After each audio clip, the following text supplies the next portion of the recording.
Deixa eu compartilhar com vocês a minha tela. Pastor, Oi. só um minutinho. Não sei se os irmãos estão ouvindo o pastor bem, mas comparado com os outros vídeos conferências que a gente fez, o áudio não está muito, não. muito bom, não. Talvez a conexão ali, ou talvez a minha internet aqui. Não, pode ser a minha internet também, porque está travando eu falar com vocês. Como é que está todo mundo? Todo mundo está me ouvindo bem? Para a gente ser... Ouvindo nós estamos, já está cheia, né? Tá chiando para mim também, pastor. O que é? Conecta o P2 aí, conecta de novo para ver se...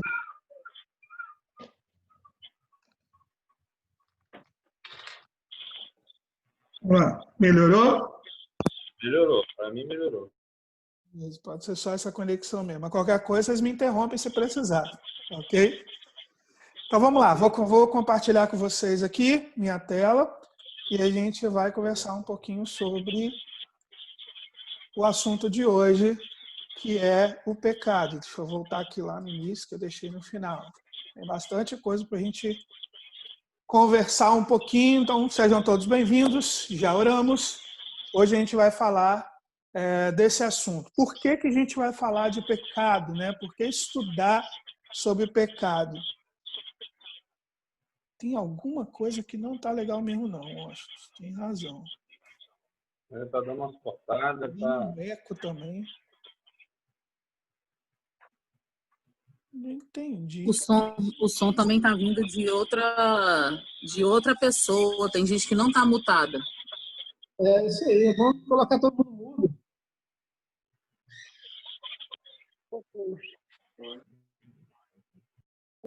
Essa que está falando. Santiago. Não está caindo, então tira. Deixa eu ver. Sei lá o que é. Melhorou?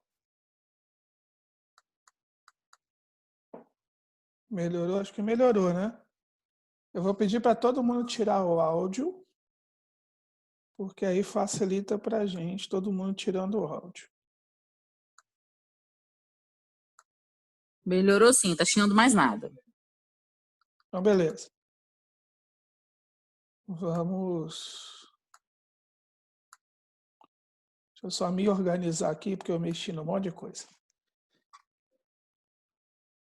Vamos lá. Nós estamos falando sobre pecado, então. E por que a gente tem que estudar sobre pecado, né? Por que a gente chega até aqui? Esse é um dos assuntos dentro dos vocabulários de Deus que é importante a gente estudar. Uma das coisas importantes em estudar pecado é o seguinte: se você não compreender realmente o que é pecado, você não vai entender quem você é como ser humano, porque lembra que nós fomos, inclusive, deturpados pelo pecado. Então, se você não compreende o que é pecado, você não compreende a si mesmo, você não compreende os seus semelhantes, os outros seres humanos, você não compreende de verdade o mundo em que a gente vive hoje, que não é mais o Jardim do Éden, e, consequentemente, nós não conseguimos compreender o que é a fé cristã. Então, estudar pecado é importante que a gente possa compreender isso tudo, para ler a palavra de Deus e para ter uma leitura de mundo de forma correta, nós precisamos entender o que é pecado. Um outro problema, se você não entender direito o que é pecado, como é que você vai entender realmente o que diz a Bíblia? Porque, gente, a Bíblia, ela expõe basicamente a história em que o homem pecou e quais foram a resposta de Deus, né? Como Deus respondeu ao pecado da humanidade. Esse pecado nos separou de Deus, a gente tem isso lá em Gênesis 1, 2 e 3. Por causa do pecado nós fomos separados de Deus. E aí, o que acontece? O restante da Bíblia vai mostrar quais foram as ações de Deus em relação ao pecado que nós, seres humanos, cometemos contra ele. Lembra que é Deus que vem a nós, que é Deus que faz as ações em relação a nós. Porque quando o ser humano pecou e foi destituído da glória de Deus, foi separado de Deus, Nós não tínhamos mais o que fazer, a gente apenas estava sofrendo as consequências do pecado. Então a Bíblia vai mostrar o que Deus fez em nosso favor a partir do fato de termos pecado contra Ele, mesmo tendo ido contra Ele. Então, se você não compreende o que é pecado ou compreende de forma errada, você também vai compreender os temas bíblicos de forma errada. E não é à toa, esse é um dos motivos pelo qual nós vemos a Bíblia ser tão usada para coisas humanas. E ao longo da história isso aconteceu muito, embora muita gente tinha noções melhores do que a nossa. Os tempos modernos, o analfabetismo bíblico, ou o que podemos chamar de analfabetismo funcional bíblico, que é não compreender a Escritura, é muito forte. E aí você vai entender por que a Escritura é usada muito para política, é usada para justificar uma série de bobagens que as pessoas fazem, porque não há compreensão real do que diz a Escritura, não há compreensão real, por exemplo, do assunto de hoje, que é o pecado. Então, se você não compreende pecado, você também não vai compreender o que diz o amor de Deus, né? Como que é esse amor realmente de Deus.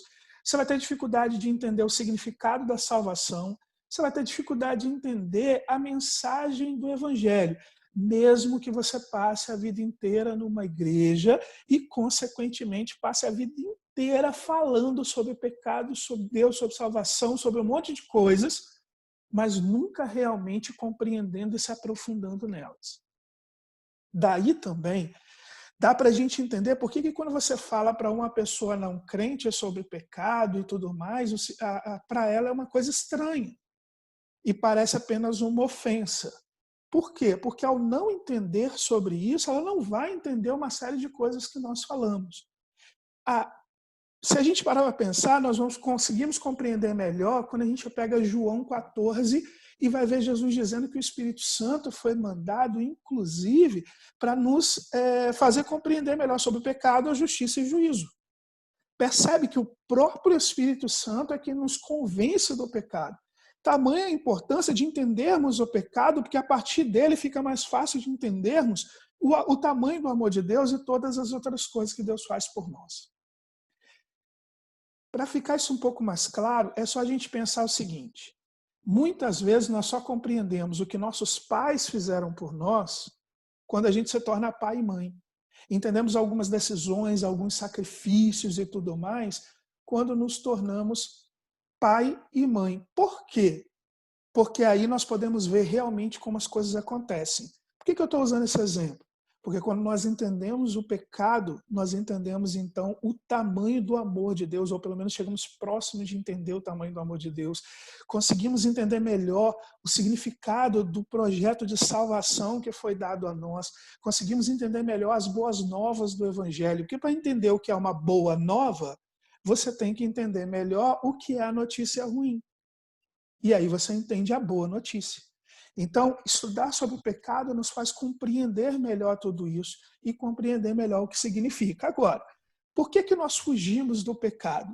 Eu não incluí aqui, mas eu poderia incluir uma quarta razão, que é o fato de que nós queremos encher a igreja, né? E muita gente, então, prefere, às vezes, não falar do pecado como deve ou aliviar o pecado porque quer encher a igreja. Mas eu vou deixar isso de lado. Vamos a 3 razões principais pelo qual a gente também foge da doutrina do pecado. Primeiro, a doutrina do pecado não tem elogio a nós. E o que significa isso? Nós fugimos geralmente de tudo que parece ser uma crítica a quem somos e ao que fazemos. Então, por isso, nós temos dificuldade de estudar a doutrina do pecado e de compreender o pecado, porque nós não queremos receber algum tipo de crítica, nós não queremos olhar para nós e ver o que está de errado. A gente foge disso o melhor possível. Eu coloquei o texto de Gênesis 3, 12 e 13, que é, por exemplo, Adão e Eva lá nessa brincadeira, como que foge disso. Uma das coisas que nós vamos ver em Gênesis é como Adão, por exemplo, diz o quê? A mulher que tu me destes fez isso. Eva vai falar assim, não, foi a serpente que me enganou, e aí, por causa do engano da serpente, eu caí. O que significa tudo isso? Significa que, geralmente, nós temos muitas desculpas contra o pecado. A gente não encara ele de frente, porque nós não queremos admitir nossos erros. Não queremos admitir nossas culpas. Não queremos olhar de frente para quem verdadeiramente somos e como a nossa natureza é decaída. O segundo motivo pelo qual a gente foge do tema pecado é que a doutrina bíblica do pecado, ela surge de você conhecer a santidade de Deus.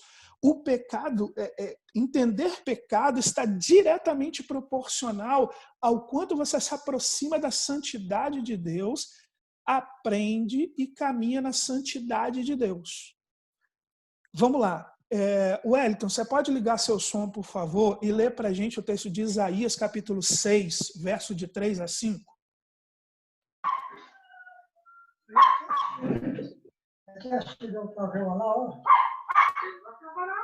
Tem funk? Eles. Tem que ficar ali para você ficar ali de frente. Eu não vou sentar aí, não. Tá ligado? Tá me escutando aí? Estou escutando. Pode ler? Então vamos lá. Isaías 6, do 3 ao 5. E proclamavam uns aos outros: Santo, Santo, Santo é o Senhor dos Exércitos. A terra inteira está cheia da tua glória. Ao som das suas vozes, os batentes da porta tremeram, e o templo ficou cheio de fumaça.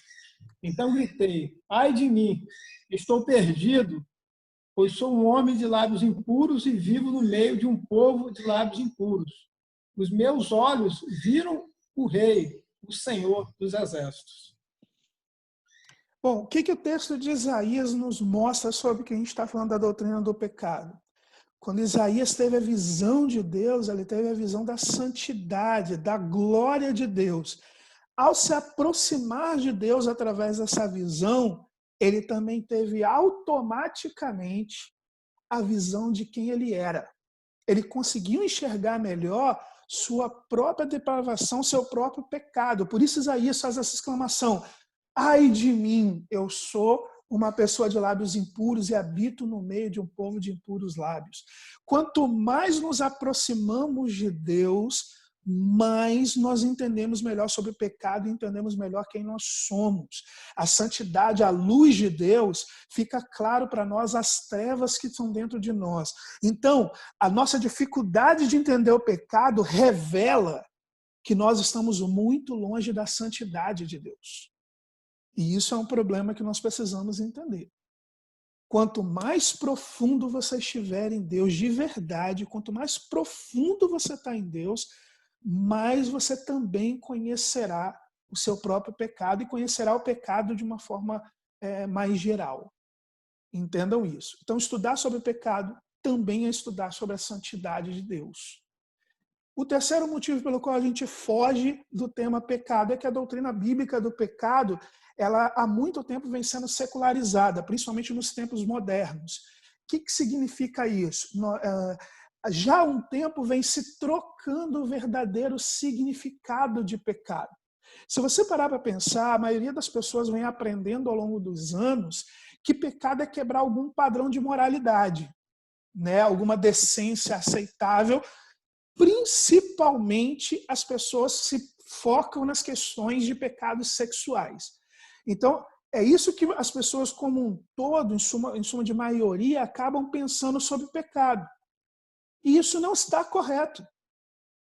Isso é um padrão que a igreja se afastou do padrão bíblico e foi traçando o seu próprio padrão de moralidade. Isso é tão absurdo que, se você parar para pensar, tem pessoas que acham que é pecado, por exemplo, se o filho dela colocar o pé no banco da igreja. Tem gente que ainda acredita que se você fizer alguma coisa no templo que não seja culto, você está pecando. Se a gente deixar os jovens usarem o templo, de repente, para um encontro jovem, as pessoas acham que isso é praticamente isso é um pecado, não pode fazer um negócio desse, aquele é o templo, que não sei o quê. Nós criamos padrões que não são bíblicos e chamamos de pecado. E aí nós abandonamos os padrões realmente bíblicos de pecado. É isso que eu quero dizer. Não estou dizendo que tudo tem que virar uma farra. O que eu quero dizer é que entender sobre pecado, a gente tem que aprender a tirar os padrões que nós inventamos e aprender de verdade quais são os padrões bíblicos. As questões sexuais, por exemplo, são questões que ficaram tão secularizadas, que há tempos atrás as pessoas não... Falava-se, por exemplo, que divórcio seria pecado. Mas com o tempo o pessoal falou assim, não, mas meu filho divorciou. Aí nego já brigava contra. Por quê? Porque não queria se fiar na Bíblia, mas se fiaram em tradições. Nós temos que buscar a Bíblia. Hoje, tem igrejas que pastores estão sendo expulsos se eles pregarem que a homossexualidade é pecado. Por quê? Porque as pessoas estão tão acostumadas a seguir apenas o padrão, que se você segue o padrão humano, quando toca na sua vida ou em alguém da sua família, você guerreia contra. Então a Bíblia está sendo posta de lado. E aí nós estamos simplesmente criando a nossa própria forma de chamar as coisas de pecado. Pecado vai muito além do que a maneira como a gente tenha muitas vezes aprendido na igreja com coisinhas bobas. Vamos lá. De uma certa forma, então, o que é realmente e biblicamente pecado? Desde o início, fazendo de forma bem resumida, pecado na Bíblia, e obviamente fora da Bíblia, é uma ofensa a Deus. E, queridos, isso nunca mudou. Nós que inventamos a mudança. É claro que alguns pecados vão atingir outras pessoas. Mas o padrão não são as pessoas. O padrão de pecado não é aquilo que te ofendeu. O padrão de pecado não é aquilo que ofendeu a sociedade. Isso a gente chama de crime. Não é, embora também acabe sendo pecado, crime é um padrão de sociedade. O pecado mesmo é uma ofensa contra Deus. Por que é importante a gente entender isso? Porque não importa se ofendeu os outros ou não, o pecado continua sendo uma ofensa a Deus. Alguns padrões de moralidade hoje são aceitáveis para o mundo, mas não são aceitáveis para Deus. Alguns pecados que nós cometemos não ofendeu ninguém, não fez mal a ninguém, mas continua sendo uma ofensa a Deus. Então, quando você vai pensar em pecado, o que a gente precisa lembrar é apenas que pecado é uma ofensa a Deus. Essa é a base de tudo para você verdadeiramente conseguir compreender o que é pecado. Então, vamos entender um pouco melhor. Lógico, como eu disse para vocês, eu não vou aprofundar demais, nós vamos entender razoavelmente o que é pecado. Então, vamos lá. Qual é a natureza do pecado em si? Né? Para a gente poder compreender isso melhor. As palavras bíblicas que são traduzidas como pecado, elas basicamente significam errar o alvo, falhar em alcançar um padrão ou falhar em obedecer a uma autoridade. Obviamente que a gente se refere basicamente à autoridade de Deus. Então, quando você lê pecado na Bíblia, as palavras que estavam lá e que foram traduzidas com o nome pecado, ela basicamente vai dizer isso mesmo, que é errar um alvo, que é falhar em alcançar um determinado padrão ou que é falhar em obedecer à autoridade, que é a autoridade de Deus. Bom, então, verificando o pecado, como é que eu posso saber se eu pequei ou não pequei? Não é em relação ao outro. Eu verifico se eu pequei ou não pequei olhando a minha ação ou o meu pensamento à luz de Deus, à luz da vontade de Deus. Por quê? Porque pecado é se desviar do caminho que Deus determinou. Êxodo capítulo 32. Tem um monte de Bíblia aqui, está tudo longe de mim. Wagner, a internet está falhando, a voz está ficando horrível. É a internet. Aí eu não sei o que fazer, porque é a internet. Inclusive, eu botei o cabo aqui para poder ver se tem menos problema. Não estou nem usando o Wi-Fi. Mas vamos ver. Se der problema, vocês me avisam e vamos ver até onde a gente consegue ir. Tá bom? Será que essa internet não é individual, não? Porque aqui para mim tá tranquilo, não está falhando, não. Pode ser então lá em casa. Melhor, vocês vão me deixando ciente se não estiver tranquilo. Que a gente vai sabendo se às vezes o problema... Mas eu acho que minha internet... Fala, Austin. Minha internet também acho que não tá muito boa, não, porque aqui tá falhando também. Mas assim, dá para seguir. Então vamos lá, que a coisa vocês me avisam. Êxodo 32:8. Alguém pode ler aí para mim? Eu deixei as Bíblias tudo longe de mim.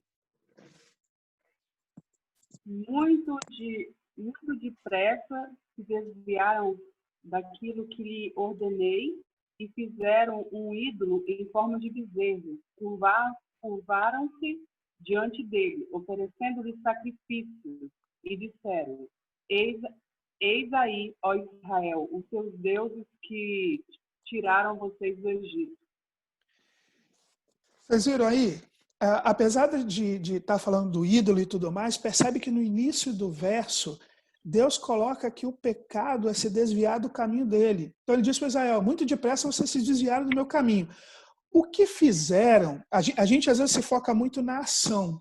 Nós precisamos nos focar melhor no que significa.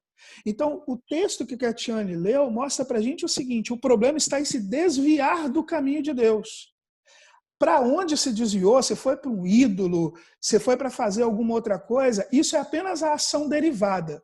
A base está no fato de que pecar é se desviar do caminho de Deus. E aí nós podemos voltar naquilo que eu falei para vocês no significado da palavra. Errar o alvo, falhar em alcançar um padrão, ou seja, em seguir o caminho de Deus, ou falhar em obedecer sua autoridade. Quando eu me desvio do caminho de Deus, mesmo que aparentemente, diante pelo menos dos seres humanos, parece que eu não estou fazendo nada demais, o simples fato de desviar-se do caminho de Deus é pecado.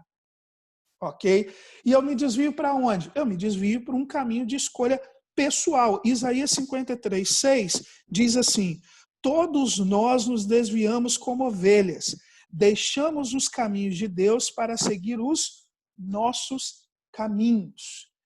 Aqui, gente, a gente vai entender que a base do pecado, no final das contas, significa andar num caminho contrário ao de Deus, ou de se desviar do caminho de Deus, ignorar a Deus, andar à margem do caminho de Deus. É por isso que a gente diz que se você andar em cima do muro, você está pecando, porque na verdade você está fazendo suas vontades, fingindo que está fazendo a vontade de Deus, mesmo que você esteja na igreja. Resumindo, você está brincando de Deus. Por quê? Porque a atitude de pecado significa você viver para si mesmo, satisfazer suas próprias vontades. Então você vai amar, você vai servir, você vai agradar, você vai fazer coisas, inclusive, que você vai ser aplaudido. Só que você faz essas coisas do ponto de vista humano. Elas podem parecer boas diante das pessoas, mas como são para sua satisfação pessoal, elas são contrárias ao que Deus quer. É muito importante que a gente entenda a essência do pecado, que nós vamos entender. Entendendo a essência, você não precisa de regras para te mostrar o que é pecado. Você vai perceber claramente qual é a ação que nós cometemos, às vezes dentro do próprio coração. E aí, meus queridos, quando vocês lerem a Bíblia, que vocês veem que às vezes, igual Paulo, quando ele dizia que a guerra estava dentro dele, vai ficar mais fácil de você entender. Porque aqui, as pessoas da Bíblia, né, aqueles que escreveram, Isaías, Paulo, Jeremias, Ezequiel e tantos outros, que escreveram contra o pecado na Bíblia, guiados pelo Espírito Santo, eles compreendiam melhor a santidade de Deus do que nós compreendemos. Então eles entendiam como que o problema estava dentro do ser humano. As ações do ser humano são mera consequência daquilo que está errado dentro de nós. Por isso é importante entender sobre essa essência. O que eu quero dizer? Que, em outras palavras, o pecado é exaltar a si mesmo, é deixar de dar a devida homenagem, a devida glória a Deus, ao nosso Criador. Muitas vezes dando essa glória falsamente, quando na verdade estamos exaltando a nós mesmos. Por que quando uma pessoa, por exemplo, vou usar um exemplo talvez um pouco mais forte e um exemplo mais fraco. Por que nós dizemos que o sexo fora do casamento é pecado? Porque às vezes você está lá na igreja, você está sendo aplaudido por todo mundo, de repente é alguém que está tocando, é alguém que está pregando, é alguém que canta, é alguém que é líder de ministério, é alguém que é líder de pequeno grupo. A pessoa vive uma vida em que todos aplaudem, todos consideram assim, mas ela tá. Aí eu estou usando o pecado sexual para mostrar que ela está fazendo uma ação às escondidas. Mas eu disse para vocês no início que o pecado é ofensa contra Deus. Então, mesmo que ninguém veja, mesmo que ninguém saiba, mesmo que o que você está fazendo aparentemente não é problema para ninguém, não faz mal diretamente a ninguém, ainda assim é pecado. Isso eu estou usando uma coisa assim, maior, né, que a gente considera, que nós consideramos maior, que é um pecado sexual. Vamos a coisas menores. Decisões que a gente toma no dia a dia. Se as nossas decisões são tomadas sem levar em consideração a vontade de Deus e a sua lei, também é pecado. Mesmo que seja uma decisão de negócio. Mas a empresa é minha, pastor. O carro é meu, a casa é minha. Se você desconsidera a Deus, se você toma decisões por sua própria vontade, a Bíblia diz que é pecado. Aliás, se vocês pegarem a Bíblia, vocês vão ver, por exemplo, se não me engano, acho que é Tiago 4:7, alguma coisa assim. Tiago diz pra gente que aquele que sabe fazer o bem e não faz, comete pecado. Porque Deus mandou a gente fazer o bem. O simples fato de eu deixar de fazer o bem também é pecado. Então, entende como é que é importante entender a essência? A essência está em exaltar a si mesmo. E como é que eu exalto a si mesmo? Não é apenas sendo aplaudido pelos outros, não. Quando eu tomo decisões por minha própria vontade, desconsiderando a vontade e as leis de Deus, eu estou em pecado. A Bíblia nos diz em 1 Timóteo, capítulo 3, verso 6, Paulo escrevendo a Timóteo, ele diz assim: não pode ser recém-convertido, ele está dando uma série de orientações, não vem ao caso agora, não pode ser um recém-convertido, para que não se ensoberbeça e caia na condenação que caiu o diabo. Então, Paulo está dizendo que é para evitar colocar algumas pessoas recém-convertidas, né, como líderes e tudo mais. Por quê? Porque elas são mais suscetíveis a ter soberba e cair na mesma condenação que o diabo caiu. O que é soberba? Soberba é um substantivo feminino do latim supervia, tá? E ele significa se elevar, presunção de orgulho. Soberba, então, é uma manifestação do orgulho, de pretensão, de superioridade sobre as outras pessoas. É arrogância, é altivez, é uma autoconfiança exagerada. Isso é soberba. Então, Paulo está dizendo aqui em 1 Timóteo 3,6 que a soberba é a condenação no qual o diabo caiu. A essência do pecado vem disso. Quando eu tomo decisões da minha própria vontade, vem disso. Então, vamos separar um texto que mostra para vocês como que desde o Gênesis a soberba é a essência do pecado. Olha como é que Satanás ele enganou a mulher e depois a Adão. Ele diz assim, disse a serpente à mulher, certamente vocês não vão morrer. Deus sabe que no dia em que vocês comerem, seus olhos vão se abrir e vocês serão como Deus, conhecedores do bem e do mal. Gênesis 3, 4 e 5. O que Satanás introduziu no coração da mulher? Soberba. O que Paulo disse em 1 Timóteo 3,6? Que esse foi o pecado do próprio Satanás, soberba, e que ele passou para a humanidade ao enganar a mulher e depois eles enganando a Adão. Soberba, altivez, orgulho, autossuficiência é a base que vai levar a gente ao pecado. Romanos 1:21, Paulo diz para a gente de soberba de uma forma um pouquinho diferente. Ele diz, porque tendo conhecido a Deus, não o glorificaram como Deus, nem lhe renderam graças. Mas os seus pensamentos tornaram-se fúteis e o seu coração insensato se obscureceu. Então, o que Paulo está dizendo é a mesma coisa que eu estou dizendo para vocês. A soberba faz com que você não glorifique a Deus, com que você não lhe renda graça, com que você realmente não viva tendo Deus sobre autoridade, ou sendo autoridade sobre a sua vida.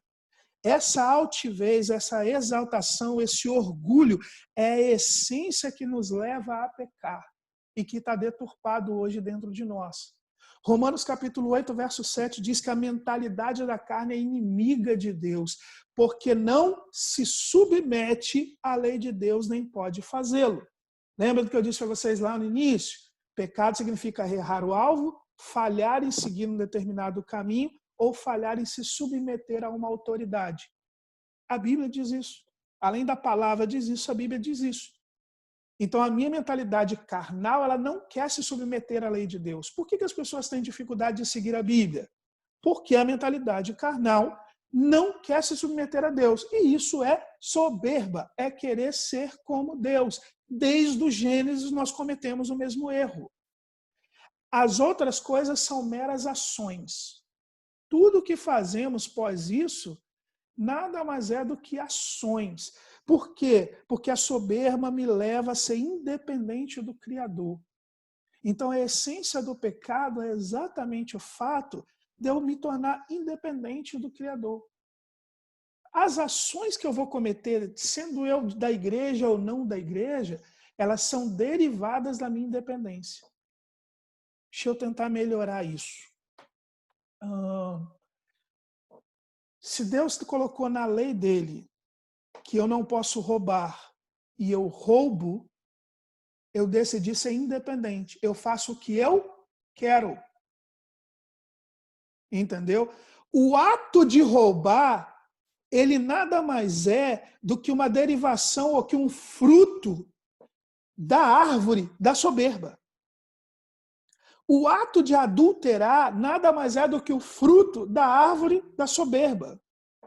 O ato de mentir nada mais é do que o fruto da árvore da soberba.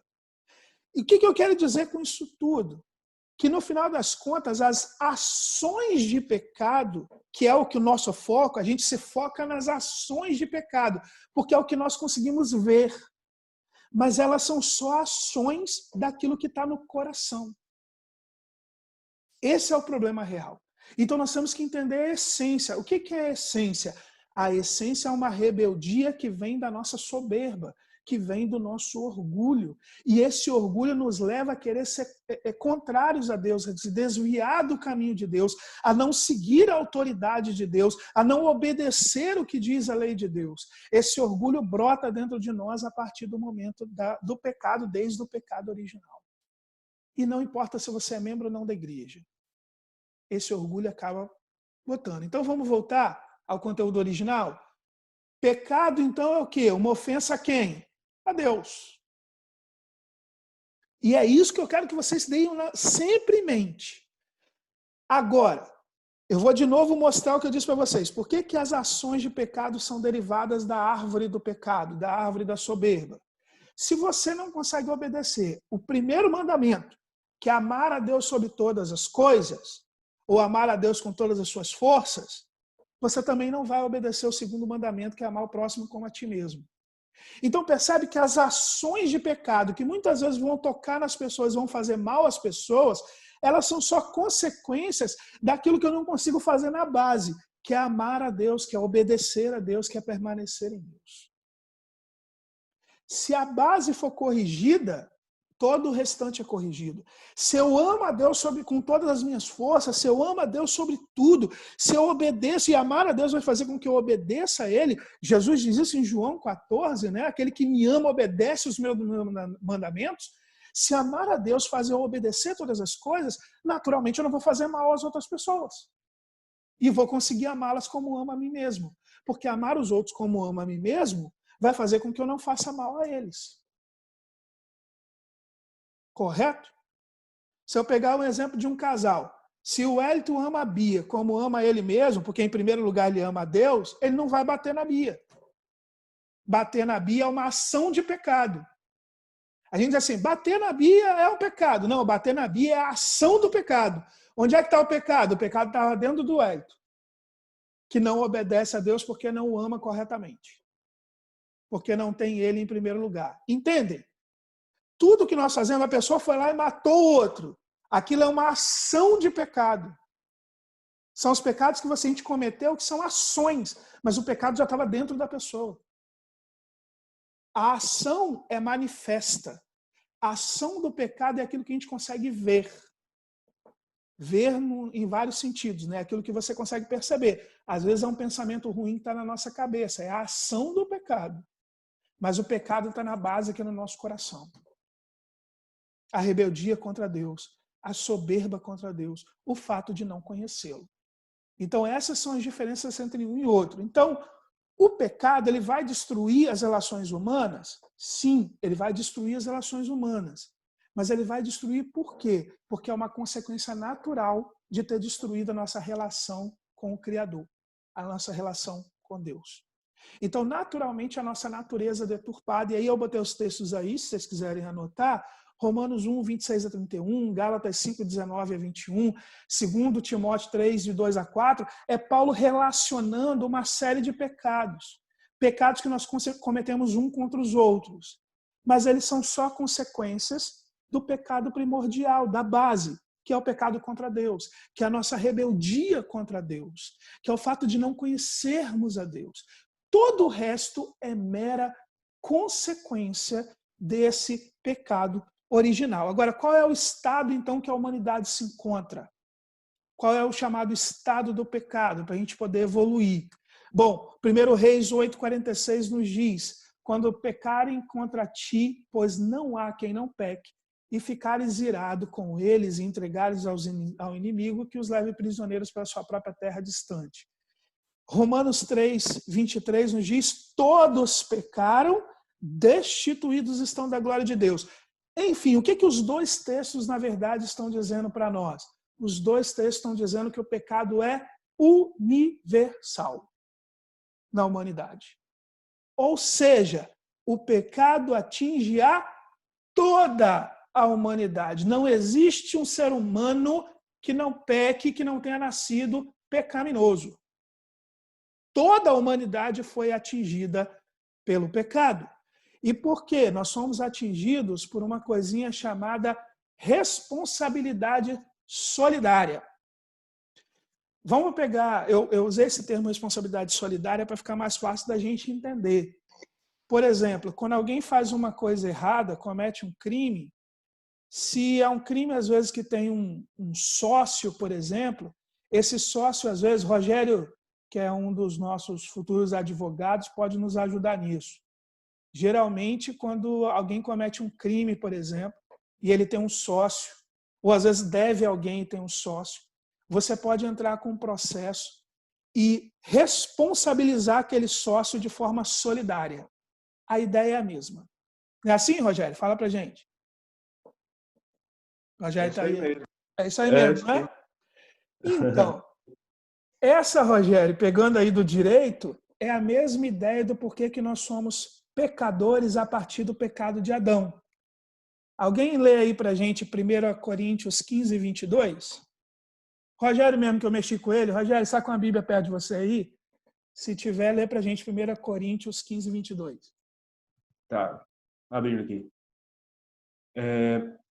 Porque assim como em Adão todos morrem, assim também todos serão vivificados em Cristo. Então, Paulo está explicando sobre o primeiro Adão, o segundo Adão, Cristo e Jesus.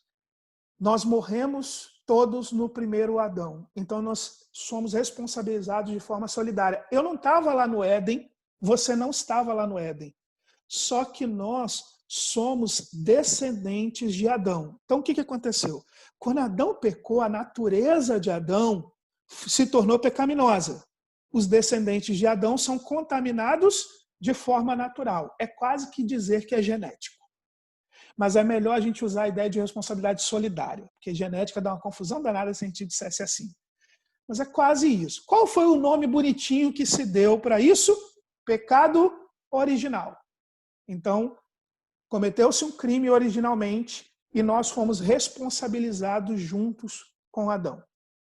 Pecado original não é uma palavra que está na Bíblia. Tá? Pecado original é uma terminologia teológica para explicar que nós somos pecadores juntos com Adão de forma solidária.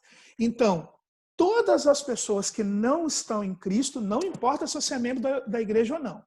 Se você não está em Cristo, você é controlado pelo pecado. O pecado habita dentro de você por causa do pecado original. Todo mundo já nasce com essa questão do pecado original. Ele está dentro do ser humano desde o Éden.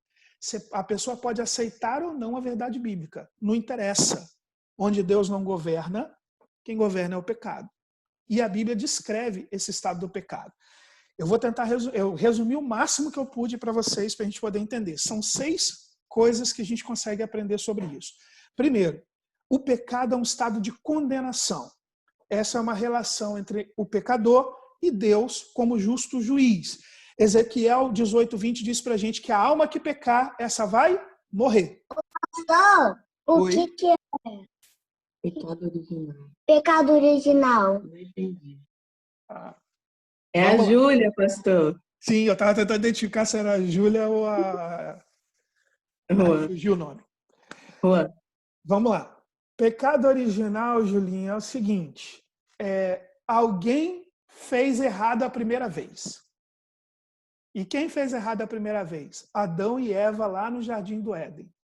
Então, por que ele é original? Porque o resto é cópia. Né? A gente só copiou o erro de Adão e Eva. Então, quem fez a primeira vez, fez de forma original. Então, a gente chama de pecado original o primeiro pecado que a humanidade cometeu. E o primeiro pecado foi a desobediência que Adão e Eva cometeram lá no Jardim do Éden, quando eles comeram do fruto que Deus tinha proibido. O problema não era comer o fruto em si. O fruto em si é a ação do pecado. O problema é que eles desobedeceram a Deus. Então, aquela desobediência, e pecado é desobedecer a Deus, ela é chamada de pecado original porque foi o primeiro pecado que os seres humanos cometeram contra Deus. Entendeu? Uhum. Beleza. Não. Então, vamos lá. Então, hoje nós estamos num estado de condenação. Ou seja, o pecador para com o justo juiz está condenado. Ezequiel diz, a alma que pecar, essa vai morrer. Romanos 6:23 diz que o salário do pecado é a morte. Então, Romanos 8:21 diz que quem está fora de Cristo está condenado. Lembra? O texto vai dizer, nenhuma condenação há para quem está em Cristo Jesus. Não é uma questão de ser membro ou não ser membro da igreja.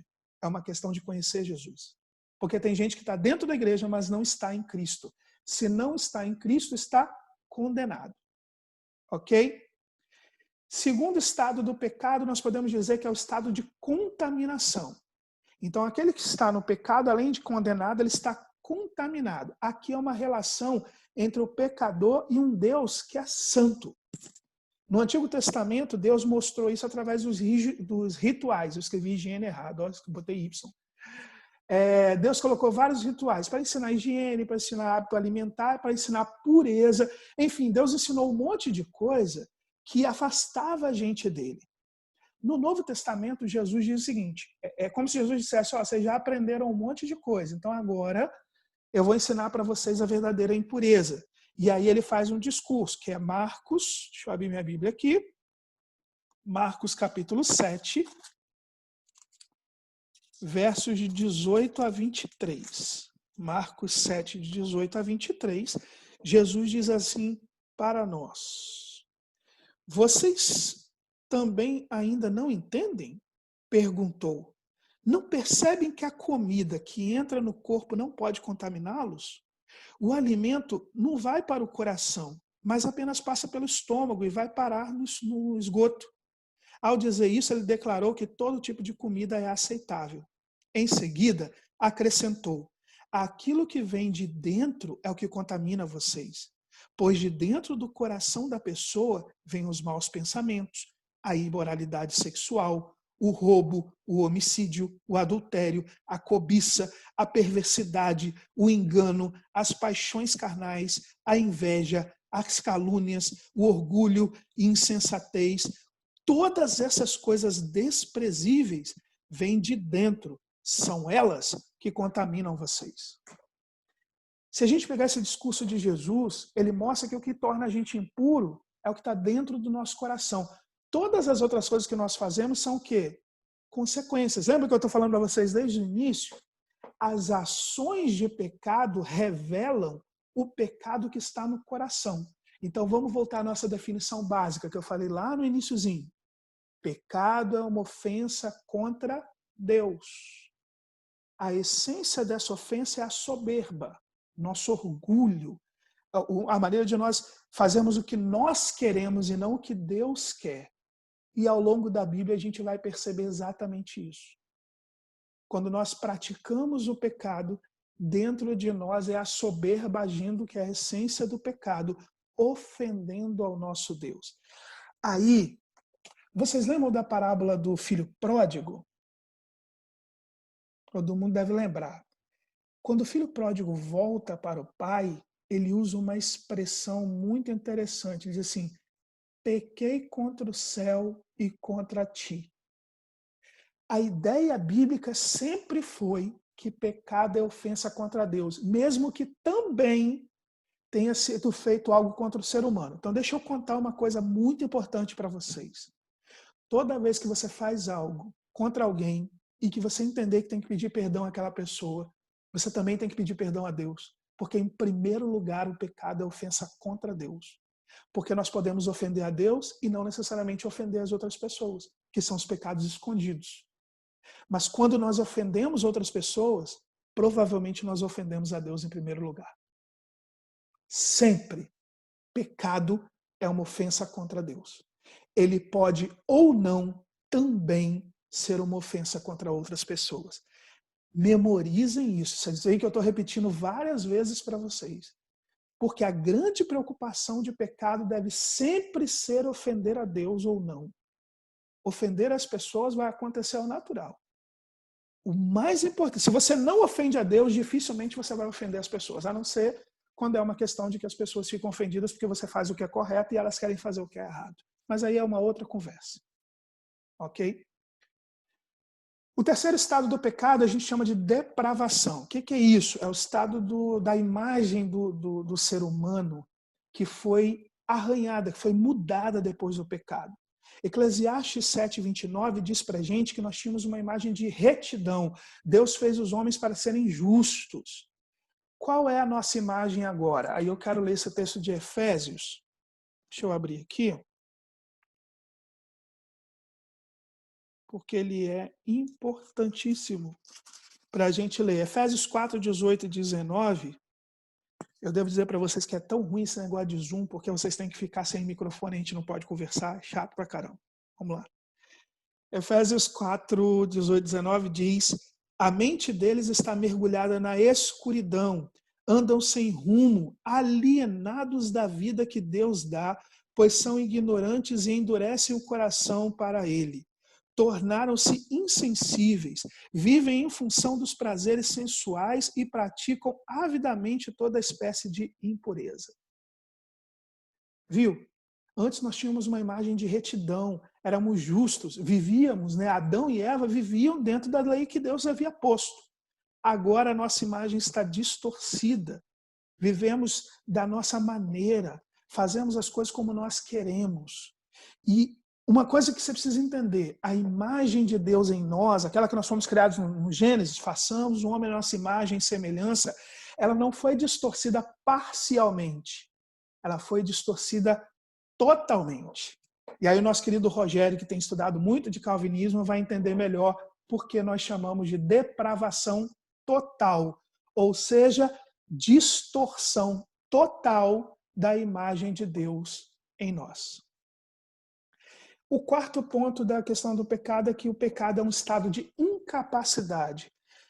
Isso diz respeito à incapacidade do pecador, né, de nós nos relacionarmos com o Deus legislador e de seguir a lei de Deus por si só. O homem, por causa do pecado, não consegue mais obedecer à lei de Deus como deveria. Não conseguimos mais sozinhos, somos incapazes de seguir a lei de Deus. Mas entenda, a lei de Deus não mudou porque a gente caiu. A lei de Deus não mudou porque a humanidade se tornou pecadora. A lei de Deus permanece a mesma. O direito de Deus, como Deus soberano, de ordenar as coisas, de exigir a retidão, a justiça do homem, permanece o mesmo. Então, o que aconteceu com o pecado? Nós fomos afetados e perdemos a capacidade de obedecer os mandamentos de Deus. E aí a Bíblia vai nos dar o caminho para isso, e o caminho para isso é através de Jesus. Eu vou pedir 3 pessoas para me ajudarem. Washington, abre a Bíblia, por favor, em Romanos 8, leia 7 e 8. Wellington, por favor, abre Atos capítulo 17 para ler o versículo 30. William, aproveita que está você e Júlia aí, abre João 6 e lê 28 e 29, por favor. Pastor, só porque eu sou fã do capítulo 8 de Romanos, o senhor me pediu, né? É por aí. Posso ler? Pode ler. É o 7 e 8, né? Então, a mentalidade da carne é inimiga de Deus, porque não se submete à lei de Deus, nem pode fazê-lo. Quem é dominado pela carne não pode agradar a Deus. Então, ó, de forma bem simples, eu gosto, até porque o texto é muito direto, né? Esse capítulo de Romanos realmente é massa. E o texto é muito direto. Quem tem a mentalidade da carne, ou seja, toda pessoa, todo ser humano, quando nasce, antes de ter Jesus, tem a mentalidade da carne, é inimiga contra Deus e é incapaz de seguir os preceitos de Deus. Ponto. Paulo está dizendo isso de forma muito direta. Atos 17:30. Vamos lá. No passado, Deus não levou em conta essa ignorância, mas agora ordena que todos, em todo lugar, se arrependam. Então, a gente não tem mais a capacidade de fazer. Deus ignora isso. Ele fala assim, eu sei que vocês não têm, eu sei que vocês estão em pecado, então se arrependam. Se arrependam para ter essa mudança. É o próprio Deus que nos dá essa chance. João 6, 28 e 29. Will. O que é que Deus quer que a gente faça? Perguntaram eles. Ele quer que vocês creiam naquele que ele enviou, respondeu Jesus. Então, vamos escalonar os três? Nós perdemos a capacidade por causa do pecado, o ser humano não consegue mais seguir a lei de Deus, estar em comunhão com Deus, fazer as coisas de Deus, ele tem uma inimizade contra Deus, é o que o Washington leu pra gente. O Wellington mostra que Deus deu um caminho. Ele diz assim, o caminho é vocês se arrependerem. Esse é o caminho para vocês poderem voltar a estar comigo. É o que a gente chama de religião no seu sentido original, religar-se, religar a Deus. Aí a Willy lê que, como que eu faço isso? Crendo em Jesus Cristo, confiando nele, entregando. Vocês entendem por que nós pregamos o Evangelho e dizemos para as pessoas, creiam em Jesus, entreguem-se a Jesus? Eu acabei de mostrar para vocês em textos bíblicos. Como é que eu volto para Deus? Como é que eu resolvo esse problema do pecado? Crendo em Jesus. É isso que a gente chama de salvação. É mais uma forma diferente de explicar o que nós explicamos sobre salvação. Nós nascemos escravos do pecado, somos incapazes de estar diante de Deus, fomos destituídos de Deus. Aí Deus diz, olha, se arrependam, vocês têm condição de fazer isso. Se vocês se arrependerem, se entregarem, vocês vão ter diferença. E que diferença é essa? É o que o Willy leu. É em Cristo Jesus. É em crer, é ter a fé, é ter entrega em Cristo Jesus. É isso, gente. Isso é um dos resumos que nós podemos fazer do Evangelho. Bom, o quinto estado, são só 6, né? O quinto estado do pecado é a ira. Aqui nós falamos da relação, não é pecador, é a relação do pecador. É porque eu teve um corretor aqui do PowerPoint que corrigiu errado esse trem e eu não vi. A relação do pecador e Deus em sua qualidade de rei. Romanos 1,18 diz que tem a ira de Deus sobre as pessoas. Lembra que no Antigo Testamento, o rei, ele é juiz, ele é aquele que determina as coisas. Então, o que é a ira? O pecador tem uma relação contra Deus. Que relação é essa? A ira de Deus está sobre o pecador. Romanos 5,10 vai nos dizer que sem Jesus, nós somos inimigos de Deus. Você quer ter inimizade contra Deus? Você quer ser inimigo de Deus? Todo mundo que está sem Jesus é um inimigo de Deus. E Gênesis 18, 25 nos mostra que Deus é o justo juiz sobre toda a terra. Ele é quem legisla, ele é quem toma as determinações. Então, o ser humano pode estar em estado de inimigo contra Deus. O que ele sofre por isso? Porque ele sofre a ira de Deus. Por isso que vocês vão a Romanos 8, 28, por exemplo, e aí, Washington, estamos de novo em Romanos 8, né? Minha internet está instável. Agora mostrou para mim aqui no meu computador, minha internet é instável. Hoje o negócio está meio difícil. Voltou? Todo mundo está me ouvindo de novo? Então vamos lá. Brincando com o Washington de novo, por isso a gente volta a Romanos 8, 28. Todas as coisas contribuem para o bem daqueles que amam a Deus, porque quem não ama a Deus, quem está sem Jesus, está o quê? Sob a ira de Deus. Então essa história, não, mas Deus, não sei o quê, Deus ama todo mundo. Deus amou o mundo e entregou o Filho dele, mas quem está em pecado está sob a ira dele. E aí, esse capítulo 1 de Romanos, vocês vão ver Paulo dizendo o seguinte, que como estão sob a ira de Deus, levam as marcas no corpo. Que marcas são essas? Aí ele vai listar um monte de pecado. Levam as marcas do próprio pecado no corpo. Então o pecado nos leva a estar num estado de ira, de receber a ira de Deus. Em último, o pecado também é um estado de morte. Mas aí isso é bem importante que vocês se lembrem. Na Bíblia, morte e vida não são conceitos apenas fisiológicos, da carne. Na Bíblia, morte e vida são conceitos espirituais e teológicos. Significa o quê? Vida é ter comunhão com Deus. E morte é estar afastado de Deus. Quando você lê Romanos 3:23, todos pecaram e destituídos estão da glória de Deus, estão afastados. Estão o quê? Em estado de morte.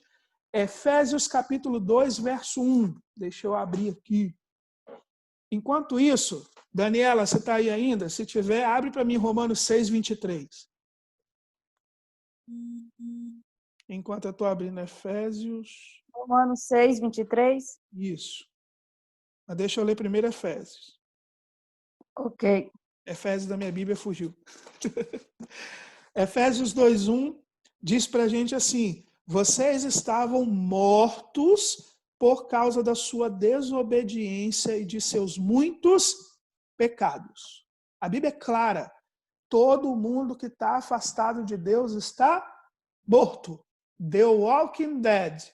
Morto caminhando. Zumbi sobre a terra. Lê aí pra gente, Dani. Porque o salário do pecado é a morte, mas o dom gratuito de Deus é a vida eterna, por Cristo Jesus, nosso Senhor. O que significa o texto que a Dani colocou? Se o salário do pecado é a morte, lembra que eu disse para você que o conceito na Bíblia não é fisiológico? A gente está vivo. As pessoas estão andando na rua. Elas estão mortas espiritualmente. Só que esse texto da Dani mostra que se o dom gratuito de Deus é a vida eterna, aqueles que estão no pecado, o salário deles é o quê? Morte eterna. Entende? Então o pecado ele é um estado de morte aqui nesta terra, de morte espiritual, e depois da morte espiritual eterna, que é estar afastado de Deus no inferno. Por isso que eu pedi para a Dani ler Romanos 6:23. Nós precisamos entender a seriedade disso. Quem está em pecado, quem não tem Jesus, além de ser morto hoje sobre a terra, mas ser morto sobre a terra, ok, porque ainda tem chance de encontrar Jesus. Mas a pessoa que morre nesse estado permanece eternamente morto. Eu cortei algumas coisas que eu ia falar para vocês, porque senão ia ficar mais longo do que já está. Então vamos direto para o engano do pecado. Efésios 4:22-24 nos diz: quanto à antiga maneira de viver, vocês foram ensinados a despir-se do velho homem, que se corrompe por desejos enganosos, a serem renovados no modo de pensar e a revestir-se do novo homem, criado para ser semelhante a Deus em justiça e em santidade provenientes da verdade. É aí que coloca a Bíblia, traz para nós, Paulo fala de forma direta. No momento em que eu encontro a Cristo, o velho homem morre e quem revive é Cristo em mim. Se Cristo vive em mim, eu tenho que renovar minha forma de pensar, minha forma de agir, para ser semelhante a Deus em justiça e em santidade. E isso provém da verdade de Deus, que é a Bíblia. Então não adianta a gente querer criar regras. Nós só precisamos da Bíblia. E precisamos nos encher da palavra de Deus para seguir aqui um novo modo de pensar, um novo modo de agir, que quem nos concede é o próprio Deus através do seu Espírito Santo. Nós não temos mais a capacidade de fazer as coisas apenas por racionalizar. O que é isso tudo que eu estou querendo dizer para vocês? Qual é o engano do pecado? Bom, um dos primeiros enganos do pecado é a gente querer padronizar o pecado e racionalizar o pecado. Nós temos que evitar criar muitas regrinhas. Nós precisamos entender melhor o conceito, os valores. Por isso eu bati várias vezes na tecla, e vou bater até o final, de que a gente precisa entender que pecado tem sua essência na soberba, que é uma rebelião contra Deus e que o pecado é uma ofensa contra Deus. As ações de pecado são as ações do problema que está dentro de nós. Se nós entendermos isso, nós conseguimos avaliar toda a ação. Ok? Então, o que nós temos que ter como base? A Bíblia. A Bíblia é a lei de Deus. Ela é a verdade. Pecado sendo contra Deus, ele é primeiramente mais interno, para depois externar através de ações. Mas tem muita coisa que as pessoas fazem que nós não concordamos ou que nós não gostamos, mas que não necessariamente é pecado. Vamos aproveitar que a gente falou isso, acho que não me lembro se foi quarta-feira no estudo do Washington ou se foi semana passada, no estudo sobre o mundo. Às vezes a igreja ela tinha muitos problemas. Vamos um dos problemas? As mulheres não podiam usar calça. Mas não era pecado. Era uma coisa que o pessoal botou na cabeça que não podia fazer. O que se chama isso? Padronizar o pecado numa caixinha que nós achamos ser. Ao invés de perguntar para a palavra de Deus, que é a Bíblia, se é ou não é. Funk gospel, pastor. Funk gospel é tenso. Gosta. Funk gospel é tenso. O que acontece? A pessoa não vai buscar biblicamente se o funk gospel é ou não é de Deus. O que ela bota na cabeça é que ela não gosta de funk, porque vê o pessoal do mundo usando, e simplesmente diz que não pode. Percebe o erro? Nós racionalizamos. Nós inventamos a nossa forma. Eu não estou aqui respondendo para vocês se é ou não é pecado. O que eu estou querendo dizer para vocês é que tudo tem que ser perguntado à Bíblia. Por quê? A Willy brincou do funk gospel, mas vamos lá. E a música gospel, que na verdade é uma deturpação da palavra de Deus? A música que a gente considera ser santa, que ensina errado a palavra de Deus. Não é pecado? Sabor de mel. É tipo isso. Esse é um dos exemplos que a gente tem. É melhor você ouvir um funk gospel, se ele biblicamente estiver correto, porque o máximo que acontece é que você não gosta do funk. Mas se a letra biblicamente está correta, ela está correta. Do que ouvir, às vezes, uma música que parece ser de adoração, mas que, na verdade, está ensinando algo que não é bíblico. Se nós entendermos o conceito de pecado da forma correta, nós vamos aprender a conviver com as coisas, porque nós não vamos olhar para os padrões, nós vamos olhar para o conceito. E o conceito vai nos dizer o que é certo e o que é errado. Outra coisa que o pecado tenta nos fazer é nos anestesiar. Primeiro, o pecado ele tenta remover as barreiras, que são as barreiras levantadas por Deus contra a impiedade em nós. O pecado, ele levanta esses obstáculos. O que significa levantar esses obstáculos? Ou quebrar esses obstáculos? Não é à toa que a gente, por causa do pecado, a gente começa a matar, a roubar, a adulterar. Isso eu estou falando coisas grandes que fiquem fáceis de entendimento, tá? Mas aquela trapaçazinha, furar a fila, sabe? Todas essas trapaçazinhas menores, elas são pecado também. Elas fazem parte da nossa impiedade. E o pecado, ele levanta uma outra anestesia. O pecado faz com que a gente não se arrependa. Vocês já repararam, já prestaram atenção que a gente sempre tem uma desculpinha para o pecado? Sempre tem uma explicação lógica para o pecado? Sempre tem um motivo lógico na cabeça para tentar dizer o pecado? Seja tentando comparar com o erro do outro, a gente sempre tenta fazer alguma coisa. O que significa? Que o pecado ele também trabalha para nos anestesiar ou para impedir que a gente tenha um verdadeiro arrependimento. Que a gente pare e diga, peraí, eu errei mesmo.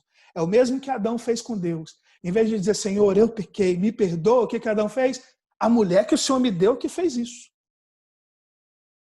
O pecado ele tenta fazer com que a gente arrume desculpas para não se arrepender. Outra anestesia que o pecado faz é que o pecado ele nos seduz para achar que está tudo bem conosco. Isso acontece muito dentro da igreja. Se eu vou nos cultos, participo dos estudos, dou meu dízimo, não cometo crime, mas sou até uma pessoa boa, foi só um escorregãozinho, entendeu? Tem gente que faz coisa muito pior do que eu e ninguém fala nada. O pecado também faz isso. Ele nos seduz para achar que está tudo bem, não foi nada demais. Só que esse nada demais é um escorregãozinho hoje e um escorregão grande amanhã. Que vai acontecer, mas a gente precisa encarar o pecado de frente, pedir perdão no que tem que pedir perdão. Em primeiro lugar, sempre a Deus, porque pecado é sempre ofensa a Deus. E se também tivermos ofendido outra pessoa, temos que pedir perdão a essa outra pessoa. Outro problema do pecado é endurecer o coração. Hebreus 3:13 vai dizer sobre isso, Efésios 4:18, 19, o Austin já até leu, vai dizer sobre isso. E 1 Timóteo 4:2 diz, tais ensinamentos vêm de homens hipócritas e mentirosos que têm a consciência cauterizada. Ali Paulo está falando de falsos profetas. E ele está dizendo que os falsos profetas ensinam coisas erradas, por quê? Porque eles já estão com o coração endurecido, sua consciência já está cauterizada, já se tornaram hipócritas e mentirosos há muito tempo.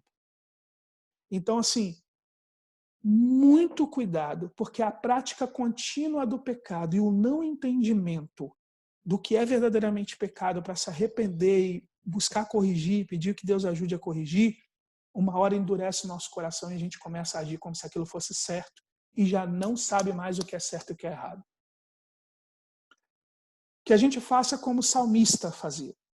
Salmo 139, 23 e 24 nos dá o exemplo. Olha só, eu não sei, gente, quando eu leio esse salmo, eu fico pensando se eu tenho realmente coragem de fazer esse tipo de oração. Fazer ela no sério, fazer essa oração de verdade. O salmista vira para Deus e diz, sonda-me, ó Deus, conhece o meu coração, me prova, conhece as minhas inquietações. Veja, Senhor, se tem alguma conduta errada em mim, se há algo em mim, algo que te ofende. Corrige-me e dirige pelo caminho eterno.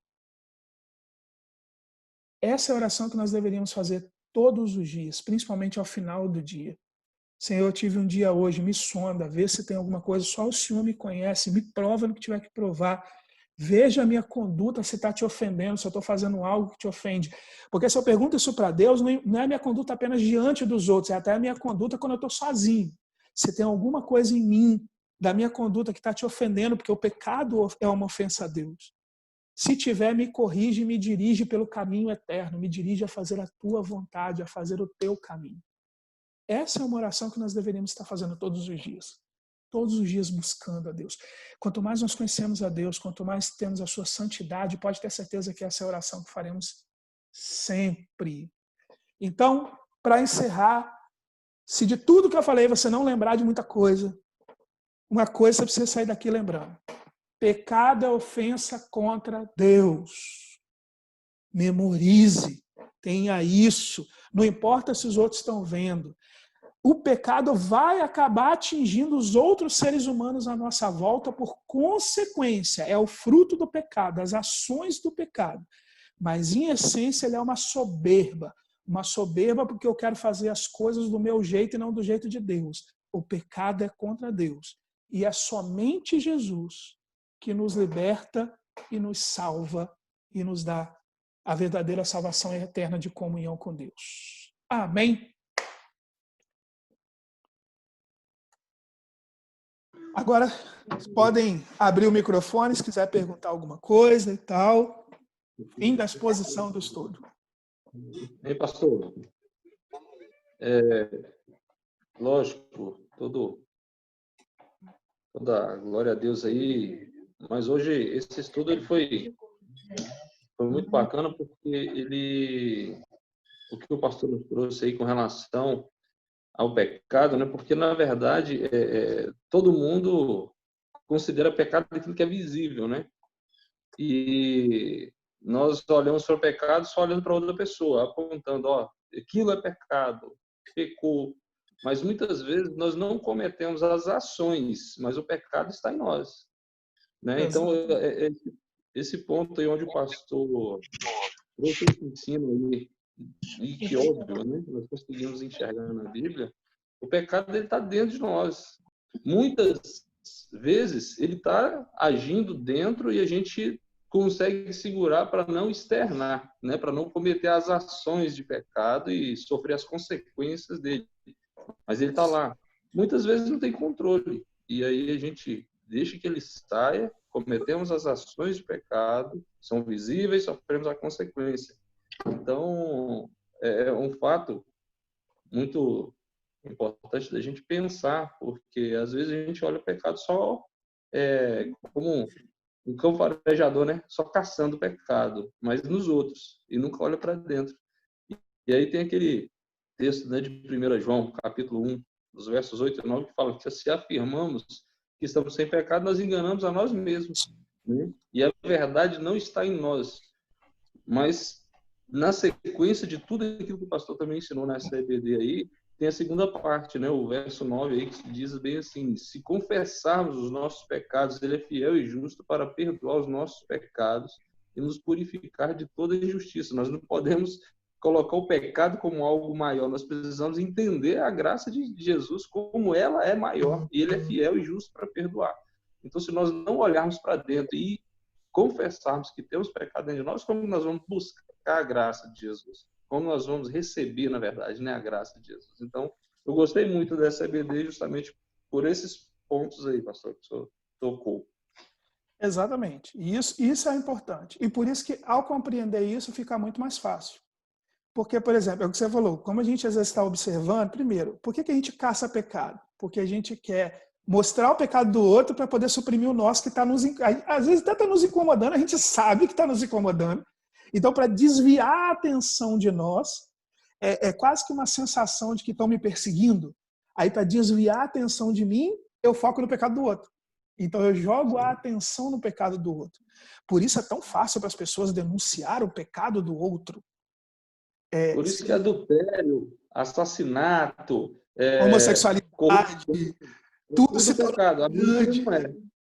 Por isso que as pessoas se tornaram muito grande. Não, o cara assassinou, o cara é homossexual, o outro é dúvida. As pessoas tornaram isso muito grande. Por quê? Porque eu causo escândalo lá e ninguém vê o que está dentro de mim, o que está me corroendo. O problema é que o que está me corroendo pode ser um motivo de eu estar indo para o inferno sem eu nem saber. Sim. Esse é o problema. E se nós temos grandes dificuldades com isso e grandes dificuldades de seguir verdadeiramente o que Deus diz, nós temos que parar e olhar o que está em nós. Por isso eu terminei também trazendo o Salmo 139. Você vê que a preocupação do salmista era o quê? Pedir que Deus sondasse a ele. Olha para mim, corrige os meus caminhos.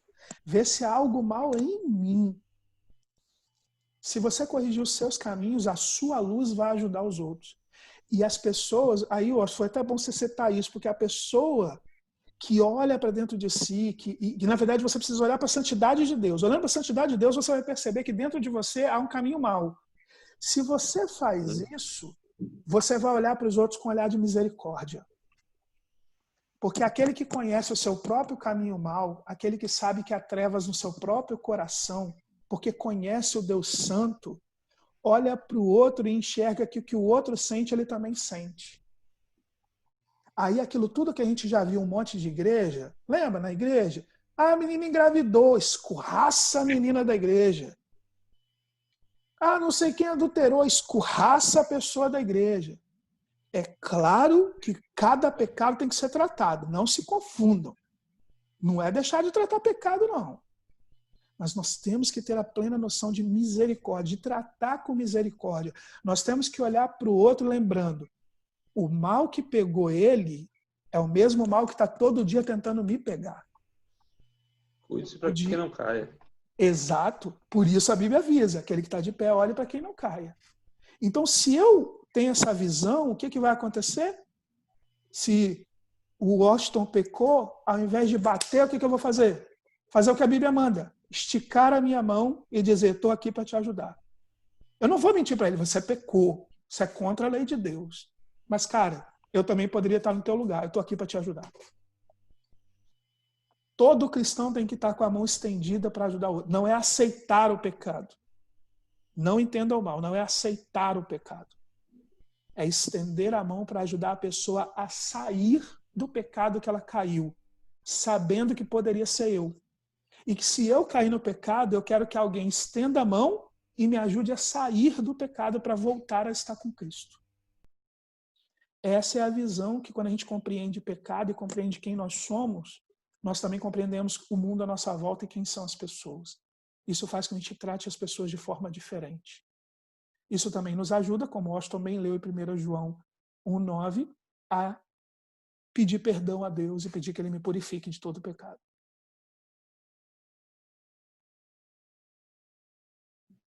Mais algum comentário ou pergunta? Podem fazer. Calado. Todo mundo cri, cri, cri. Já que não tem mais, já que não tem mais, acionem o som, liguem o som.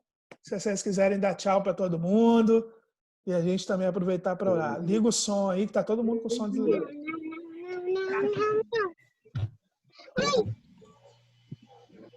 Quem quiser dar algum tchau, quem quiser falar alguma coisa, fica à vontade. Irmão João Nascimento, bom demais ver o senhor, hein? Tô com saudade. Irmão João, irmão Idete, não vejo o maior tempão mesmo, desde que começou a pandemia. Nós dividimos, eu fiquei aqui com as crianças e o Júnior foi lá. Isso é massa, graças a Deus. Bom ver todo mundo, bom saber que está todo mundo bem.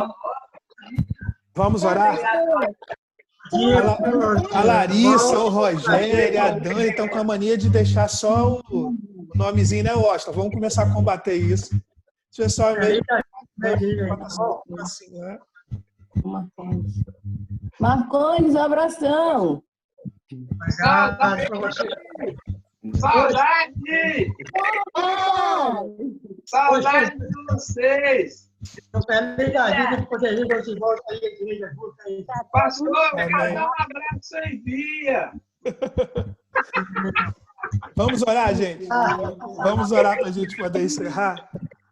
Ô Marcone, aproveita e ora para todos nós, por favor. Senhor Deus, nosso Pai que está nos céus, nós agradecemos ao Senhor por mais essa oportunidade, ó Deus, que o Senhor nos deu. Queremos dizer ao Senhor que somente ao Senhor nós devemos graças, porque o Senhor tem olhado, ó Deus, as nossas necessidades, tem perdoado os nossos pecados. O Senhor, ó Deus, tem nos guiado nos momentos fáceis e difíceis de nossas vidas. O Senhor tem nos conduzido no teu colo, nos teus braços, e tem olhado para nós com teu olhar de misericórdia. Queremos pedir a Deus que o Senhor esteja abençoando, ó Deus, a tua igreja, a família pastoral, cada vida, Senhor Deus, que constitui o ministério do Senhor. E pedimos que o Senhor nos dê cada dia orientação como essa, Deus, através do teu servo, nosso pastor. Que o Senhor sempre continue abençoando a vida dele, o teu lar, Senhor, os teus filhos, esposa, tua família de uma forma completa, como também todos aqueles, ó Deus, que estão empenhados na tua obra. Te damos graças por mais este alimento espiritual que o Senhor colocou nesta manhã em nosso coração. Nós te damos graças imensamente, em nome de Jesus. Amém. Amém. À noite, se Deus quiser, 19 horas, nosso culto. Pastor, mais um ano do senhor em Pinheiros, né? Tem 4 anos em Pinheiros. Parabéns, viu? O tempo passa rápido pra caramba. É 4 anos que parece 10.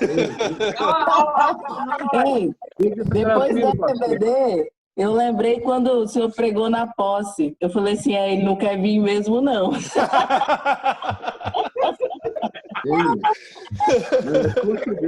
Depois dessa DVD, a vontade de sair correndo. Por aí, né? Que eu preguei nisso. É um prazer. Tchau. Tchau, dona Terezinha. Tchau, dona Helene.